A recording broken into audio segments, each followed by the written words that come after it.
Brasil é atualmente o 6º país do mundo que mais sofre com catástrofes climáticas, segundo a Organização das Nações Unidas.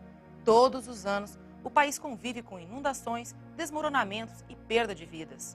Os locais de perigo são conhecidos, dinheiro para obras já existe. Mas as tragédias climáticas continuam acontecendo. A TV Câmara percorreu municípios de 4 regiões atingidas pelas enchentes em diferentes épocas. A primeira reportagem é sobre a região serrana do Rio de Janeiro, palco da maior tragédia ambiental do país, onde em 2011 morreram mais de 1.000 pessoas. A chuva começou cedo, lentamente, não dava qualquer jeito. Mas quando foi mais ou menos umas 11 horas da noite, é que ela começou a engrossar. Aí nós vimos uma hora que deu um estrondo lá em cima, isso aqui tremia tudo. Aí já não deu mais tempo de ninguém correr. A casa caiu toda. Sobram reclamações nas comunidades atingidas pelo desastre de 2011. A principal é relacionada à moradia.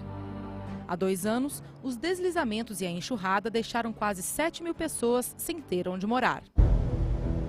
Como até hoje nenhuma casa foi entregue às vítimas do desastre, 3.400 desabrigados vivem em imóveis alugados. Com a ajuda de R$ 500 mensais, 80% dos beneficiados bancados pelo governo do estado. O valor é considerado pouco por causa do aumento dos aluguéis na cidade desde a tragédia. A falta de moradia popular, o aluguel social insuficiente e o não pagamento das indenizações de imóveis que devem ser demolidos são justificativas apresentadas por parte dos desabrigados que voltaram para suas casas, mesmo que não sejam seguras para se viver. Como é que isso fica? Ficando ali, eu estou com 2 crianças pequenas aí, né? Aí é complicado. Se o Estado ou a Prefeitura fizesse um muro de contenção nas áreas de mais risco, a gente ficaria mais tranquilo. Mas a preocupação deles é tirar a gente do bairro. Em Poço dos Peixes, os moradores foram avisados que o bairro está condenado. Ninguém mais deveria morar aqui, depois da enchente de 2011. O problema é que aqui na parte de cima, onde morreram 26 pessoas, todo mundo já abandonou. Mas lá embaixo, algumas famílias ainda insistem. Cerca de 150 pessoas ainda moram aqui, como a família do Tiago. Tiago, por que vocês insistem em ficar aqui em Poço dos Peixes? Olha, eu fui nascido e criado aqui em Poço dos Peixes. Para onde que eu vou? Não tem área aqui que não seja uma área de risco em Teresópolis. As obras voltadas à reconstrução de Teresópolis e Nova Friburgo ficaram sob responsabilidade do governo do estado com a ajuda do governo federal. As prefeituras fizeram as atividades que envolviam diretamente a população, como a realização do cadastro dos atingidos. Mas os 2 municípios passaram por turbulências políticas. Ambos tiveram 3 prefeitos nesse período, o que atrapalhou a recuperação das cidades por causa do troca-troca de funcionários e das denúncias de desvio de dinheiro público. Por causa de desvio de conduta de alguns governantes, quem paga, e paga muito caro, sempre é a população. Entre as obras que já foram entregues e as que ainda estão em andamento, foram gastos mais de 2 bilhões de reais desde 2011 para contenção de encostas, reconstrução de pontes, dragagem de rios, recuperação de rodovias, construção de casas e pagamento de aluguel social, segundo dados do governo estadual.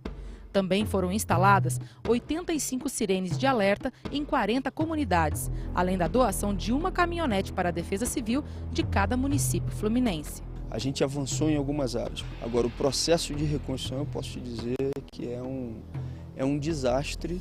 A lentidão não é porque o Estado não está trabalhando. A lentidão é porque nós temos que cumprir o que está na legislação. Então, não tem outro jeito. Infelizmente, tem que mudar a legislação. Entre outras promessas, estão 11 pontes para Teresópolis e Nova Friburgo e o uso de mais de 280 milhões de reais para a proteção de barrancos. Todas essas obras ainda estão em fase de projeto ou licitação. Há 81 milhões de reais do Ministério das Cidades e mais 74 milhões de reais do Ministério da Educação para a reconstrução das escolas destruídas na catástrofe. Nova Friburgo teve 80% de seu território atingido pelo desastre de 2011. Das 254 encostas com risco de deslizamento, apenas 28 receberam algum tipo de obra 2 anos depois da tragédia. 38 milhões de reais foram liberados pelo governo federal para a contenção de encostas em Nova Friburgo, mas o dinheiro ficou parado porque não tinha licitação e projeto. Segundo a Prefeitura de Nova Friburgo, cerca de 4.000 famílias recebem ajuda de R$ 500 para pagar aluguel. Elas vão ficar nesta situação até que recebam moradias do Minha Casa Minha Vida. 2 conjuntos habitacionais estão sendo construídos, mas até agora nenhuma casa foi entregue. A estimativa da Defesa Civil é que 4.000 pessoas ainda morem em áreas de grande risco. Para esses casos, a Prefeitura investiu em comunicação por meio de telefones celulares dados a líderes comunitários e sistema de alerta. A gente emite aqui de dentro da Defesa Civil um SMS para quem está cadastrado gratuitamente, dando conta da previsão do tempo e do que a gente quiser informar, né? O cara sair da casa dele, que lá naquele local vai cair chuva. A gente tem vários perfis dentro desse serviço que a gente pode, por exemplo, acionar só os médicos da cidade. Você acha que você está conseguindo reconstruir sua vida? Eu acho que sim. Eu conheci a Lenise, me ajudou muito como fisioterapeuta para mim. Hoje nós estamos juntos, vamos ter um bebê agora, o Gustavo. Foi a felicidade da gente que Deus deu a oportunidade. E só tenho só a agradecer a Deus mesmo.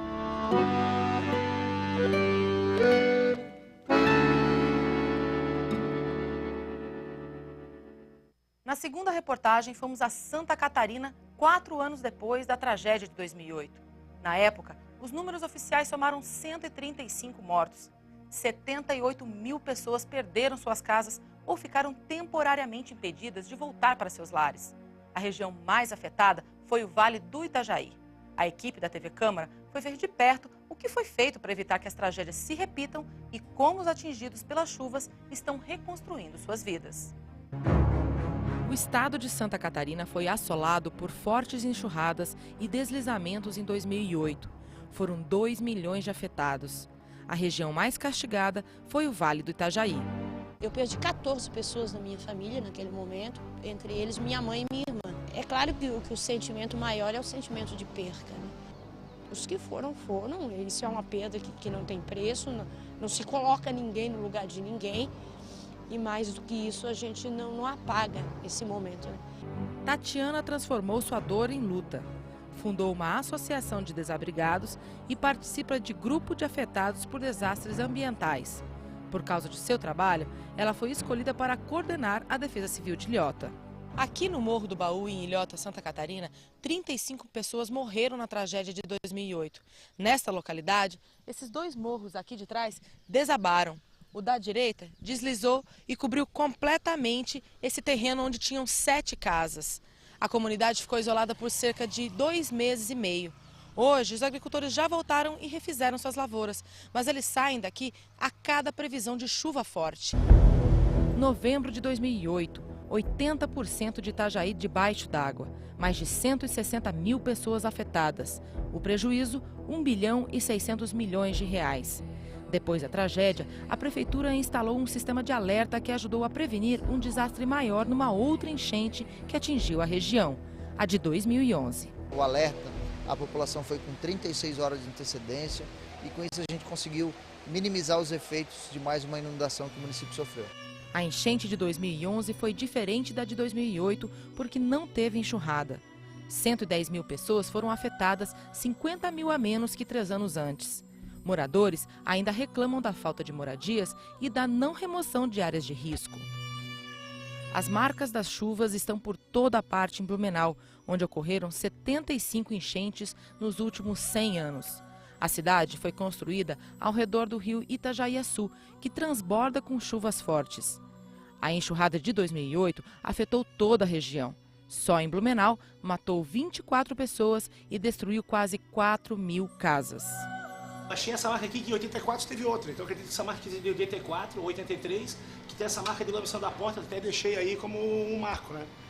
Aí depois teve em 2008, que teve aqui, deu 11,82 metros. Naquela semana choveu mais do que normal. Nós esperávamos o quê? Enchente. Então começamos rapidamente, a Defesa Civil à época startou assim, vai dar enchente, comecem a levantar os móveis, né? Quando de repente o vale literalmente derreteu como se fosse um sorvete. Entre as mudanças após a tragédia de 2008 está o endurecimento da fiscalização da Defesa Civil para evitar novas construções em áreas de risco. Um sistema de alerta foi instalado para avisar a população quando o rio transborda. Nós fizemos uma previsão de 8 a 10 horas de antecedência, que depende da chuva, né? Nós estabelecemos um plano individual que nós entregamos para cada residência com a cota enchente dela e o que ela deve fazer. A população, sabendo qual é a cota enchente da casa dela, ela pode tomar então as iniciativas, né? Aprendemos. Poderia ter aprendido mais? Poderia, e muito mais. Grande parte das obras das vias públicas foram realizadas. Agora, a estrutural para contenção de encostas ainda estamos em fase de projetos ou de licitação. O governo do estado afirma que reforçou a Defesa Civil, que passou a ser secretaria e ter orçamento próprio. Melhorias foram feitas pelos municípios, mas as grandes obras ainda estão paradas em etapas burocráticas. Dos 4,5 bilhões de reais previstos no orçamento deste ano para prevenção e resposta a desastres, 1,5 bilhão efetivamente foi pago. Isso quer dizer que só R$1 a cada R$3 previstos realmente chegou lá na ponta, nas prefeituras que fazem as ações de construção e de prevenção a desastres. Blumenau recebeu parte desse dinheiro e com 7,5 milhões, sendo 4,5 milhões do PAC, construiu essa galeria de represamento e bombeamento do Ribeirão que corta o bairro Fortaleza. Isso pode diminuir as cheias aqui no bairro. Mais de 5.000 pessoas perderam suas casas nas enchentes de 2008 e 2011. As 600 famílias que foram para moradias provisórias receberam apartamentos de 41 metros quadrados. Aqueles apartamentos são pequenos, são minúsculos. Só eu, meu marido e mais 7 crianças. Nós ficamos 3 anos pagando aluguel, esperando por esse cubico aqui, né? Porque aqui é um verdadeiro inferno. A família de Lucas e outras 24 desabrigadas invadiram o terreno do camping desativado da prefeitura logo depois do desastre de 2008. Na época, uma equipe da TV Câmara esteve em Blumenau para conferir como estava sendo feito o atendimento às vítimas e encontrou o grupo, que se recusava a ir para os abrigos por não considerá-los dignos. Estamos tentando reaver a nossa dignidade que tanto buscávamos com os órgãos competentes, que infelizmente ignorando-nos, aí nós estamos agora andando com as nossas próprias pernas. De lá para cá, as famílias da ocupação e a prefeitura travam uma batalha judicial. Até agora, as famílias estão saindo vitoriosas, mas com o risco de serem despejadas a qualquer momento. Até aqui o movimento tem batido o pé, até aqui nós temos construído nossas casas, temos conseguido comprar bens, um automóvel, conseguir com o meu próprio suor, trabalho. Até aqui eu me considero vitorioso, mas eu sei que a guerra continua.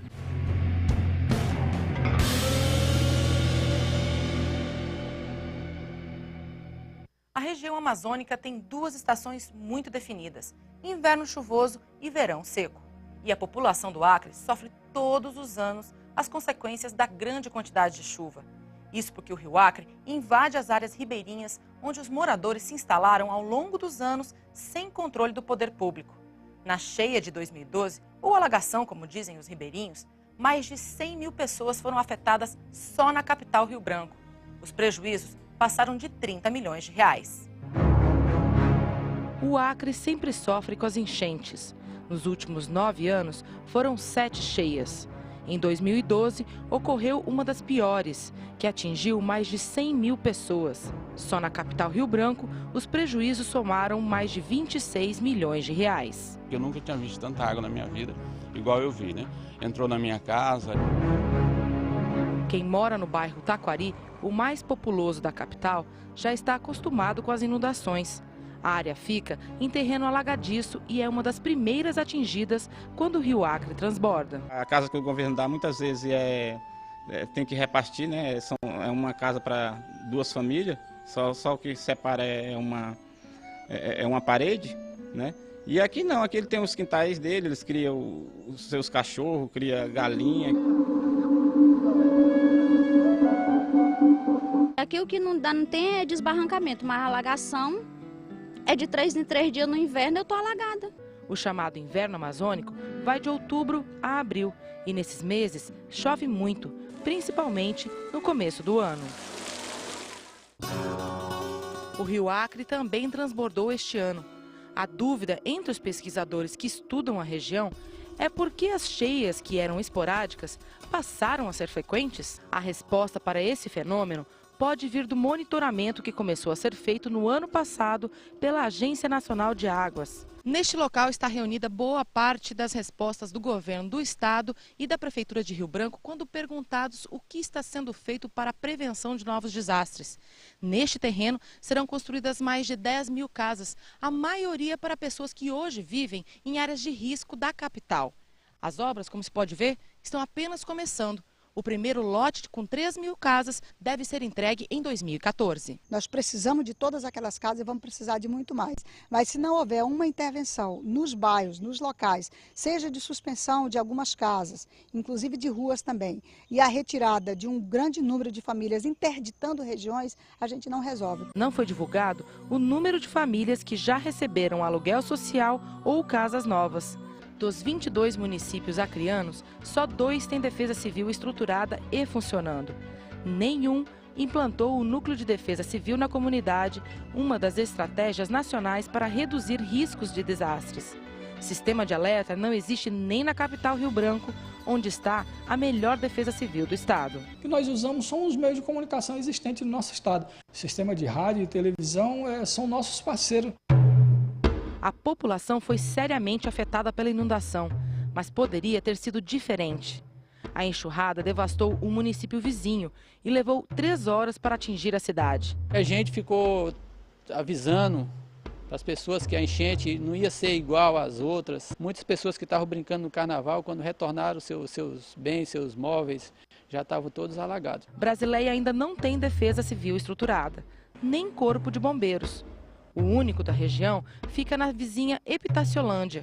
Com 18 bombeiros trabalhando em escala, é responsável por 4 municípios, mais cidades fronteiriças do Peru e da Bolívia. Atualmente, a Defesa Civil é comandada pelo assessor jurídico da Prefeitura, mas a nova gestão municipal diz ter a intenção de estruturar o órgão. O estrago na cidade está sendo consertado, mas ainda há ruas e casas destruídas por toda parte. Dos barrancos que desabaram, nenhum recebeu contenção. Este é o Rio Acre que trouxe a enxurrada aqui para Brasileia no ano passado. Este barranco aqui, por exemplo, ele ficava lá, além dos bambus. Mas com o passar da água, ele simplesmente derreteu, chegando perto da casa da dona Raimunda. A casa chegou a ser interditada, mas ela continua morando aqui. Dona Raimunda, a senhora não tem medo? Tenho, mas não tem para onde ir.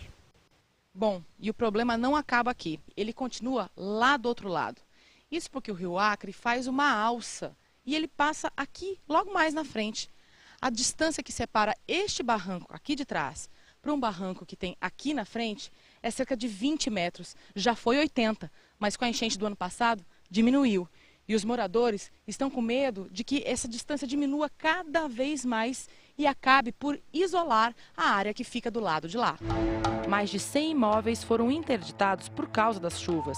Isso sem contar as casas que foram simplesmente levadas pelo rio. A prefeitura não sabe quantos desabrigados receberam ajuda. Também não há projeto para a entrega de novas casas. A população tem dificuldades para reconstruir o que tinha. Os comerciantes também lutam para retomar os negócios. Alguns abriram as portas entre os escombros de lojas destruídas. A gente vai se acostumando com a tragédia, né? Aí eu fui entrando, fui me familiarizando e foi voltando ao normal. Aqui costumava ser o centro econômico de Brasileia, onde agora a gente só vê barro e destroços. Costumava ter 60 imóveis comerciais que desabaram e foram levados pelo rio na tragédia de 2012. Os prejuízos totais do município somaram 30 milhões de reais. Para você ter uma ideia do que isso significa para uma cidade com cerca de 20 mil habitantes, é todo o orçamento que a prefeitura tem para gastar no ano inteirinho de trabalho. Por isso, o governo federal e o governo do estado se fazem tão importantes. Só esta obra aqui, de contenção do Rio Acre e de reconstrução da encosta, está orçada em cerca de 11 milhões e meio de reais e é apontada como a principal da fase de reconstrução de Brasileia. Foram poucas as ações públicas concretas de reconstrução e prevenção de novas tragédias. Mas o desastre de 2012 deixou ensinamentos importantes. Nós vamos deslocar com antecedência, por isso nós vamos monitorar o rio. Porque caso venha ocorrer isso, já, pelo menos os bens materiais nós vamos salvar. Em 2013, o Nordeste brasileiro sofreu com a pior seca dos últimos 50 anos. Mas nem sempre foi assim. 3 anos antes, Pernambuco, por exemplo, teve áreas devastadas por enxurradas. Na zona da Mata Sul do estado, cidades inteiras foram praticamente destruídas.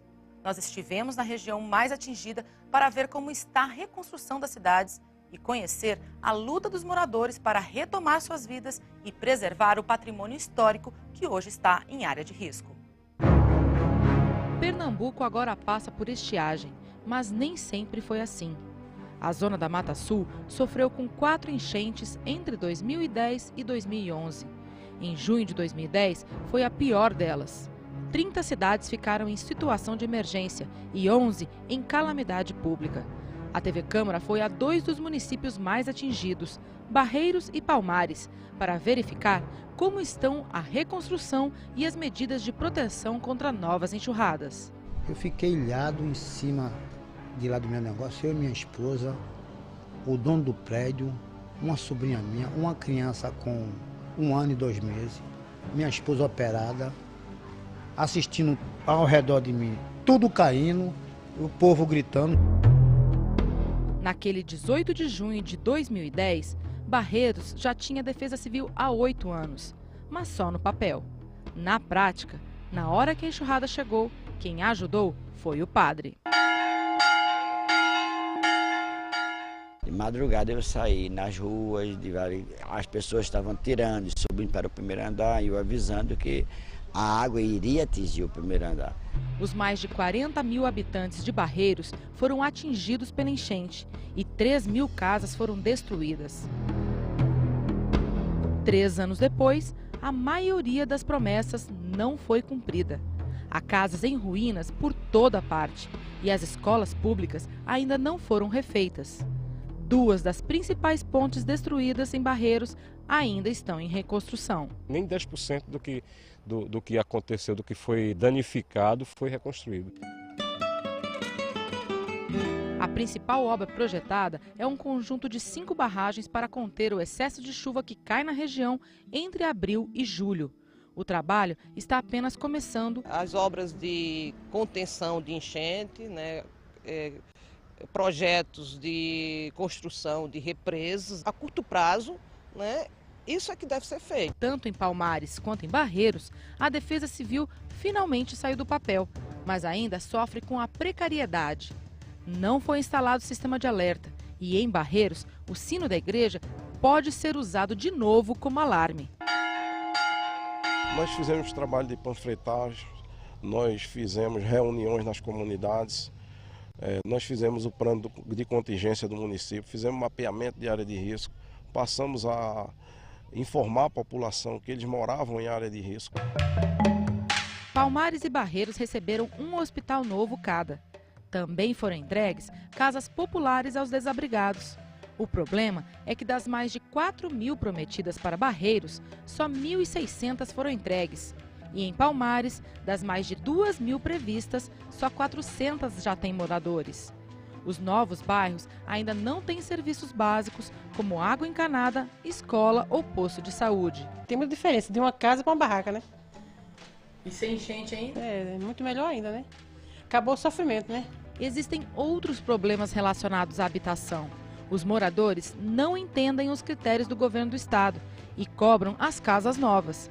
Alguns não aceitam trocar sua residência na beira do rio por uma do Minha Casa Minha Vida. Quem não tinha nada, quem morava na Ribeirinha foi um presente de Deus. E pra gente não, que tem um poder aquisitivo melhor, uma coisa assim, trocar uma casa grande na minha cidade com que a minha se apresenta e de repente ter que morar numa casa limitada, pequenos cômodos.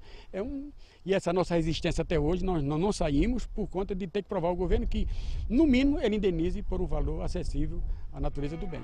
No centro de Palmares, área nobre da cidade, faixas de protesto estão penduradas nas fachadas das casas centenárias, contestando a decisão de demolir os imóveis que estão na beira do rio. Nós queremos ficar. O governo está fazendo milhões, investimento de milhões em barragens, então por que retirar esta rua. O governo do estado mantém a decisão de retirada. A gente compara não um patrimônio com outro, né?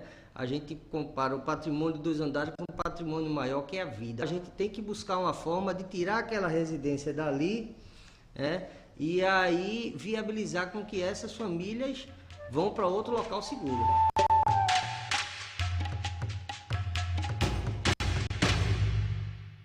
Nós ficamos por aqui. Você pode rever este programa na nossa programação e também pela internet. O endereço do portal da Secretaria de Comunicação é www.tv.câmara.leg.br. Tchau!